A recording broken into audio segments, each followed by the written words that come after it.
আমরা এখন এই মুহূর্তে আছি সন্তোষপুর রাবার বাগান, যেটা ফুলবাড়িতে অবস্থিত।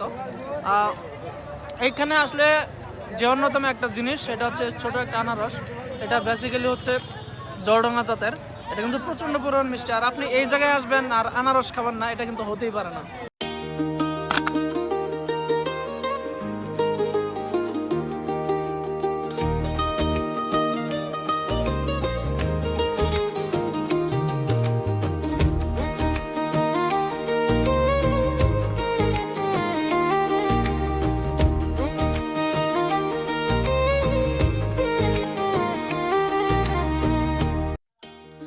সারা মুসলিম উম্মার সবচেয়ে জনপ্রিয় এবং প্রধান উৎসব হচ্ছে ঈদ।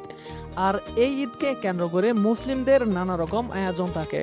পরিবার পরিজন আর আত্মীয় স্বজনের মেলবন্ধনের এক অবিচ্ছেদ্য অংশ হচ্ছে ঈদ।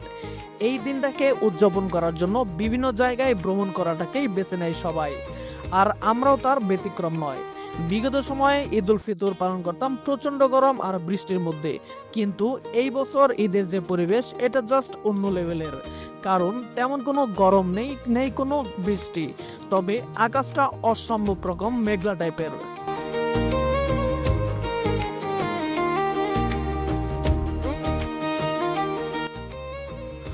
আমাদের এলাকায় ছোটখাটো একটা ভ্রমণের অন্যতম প্রধান জায়গা হচ্ছে সন্তোষপুর রাবার বাগান। সারা বছরই এখানে দেশের বিভিন্ন জায়গা হতে মানুষ আসে, তবে বছরের দুইটা ঈদে সবচেয়ে বেশি মানুষ আসে, যা চোখে পড়ার মতো।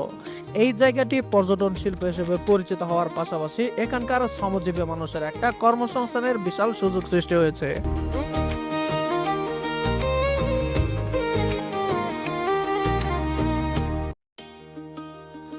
কেউ কেউ এখানে দোকানের পসরা সাজিয়ে বসেছে, আবার কেউ কেউ তাদের ভ্রাম্যমাণ দোকান নিয়ে ব্যবসা চালিয়ে যাচ্ছে। তবে আমার কাছে সবচেয়ে বেশি ভালো লেগেছে এই উৎসবমুখর পরিবেশে মানুষ তাদের আপনজন নিয়ে একসাথে ঘুরতে আসার ব্যাপারটা।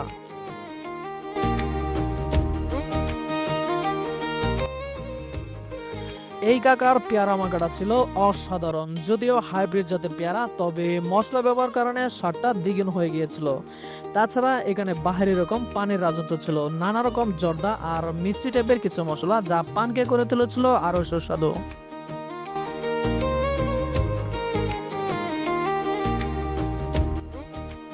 আমরা রাবার বাগানের নাম শুনলে যে বিষয়টা সবার আগে মনে পড়ে, সেটা হচ্ছে বানর।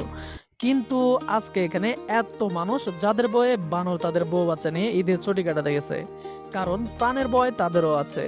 এখানকার আরেকটা অন্যতম বৈশিষ্ট্য হচ্ছে, এই রাবার বাগান এলাকায় আপনি যখন প্রবেশ করবেন, মনে হবে যেন এক সবুজের রাজ্যে চলে এসেছেন। এখানে যে পরিমাণ গাছগাছালি, মনে হয় দুনিয়ার সব অক্সিজেন এখান থেকে সাপ্লাই দেওয়া হয়।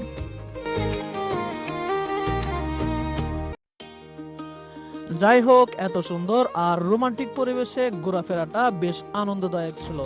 তবে আমি দুঃখিত প্রিয়তমা, তোমাকে নিয়ে আসতে পারিনি। নেক্সটে কোনো একদিন ইনশাল্লাহ। আর এই ঈদ শেষে শহরমুখী মানুষের যাত্রাটা যেন শুভ হয়। আরেকটা কথা, যদি এই গরিবের ফলো বাটনে একটা চাপ দিতেন, আমার বেশ ভালোই লাগতো। দোকানদার হয়েছে বুঝছেন, কি কত করে রাখলা? পার 20-25 টাকা। কত? 25 টাকা করে চারটা দাম কত হয়? চারটা দাম কত হয়? 100। শিওর তুমি 100? এই তুমি কত? চারটা এই তোমার তো হিসাবে বেজাল বাজিয়ে দিছ। ওই কইছে 100 টাকা, ওই 120 টাকা, 100।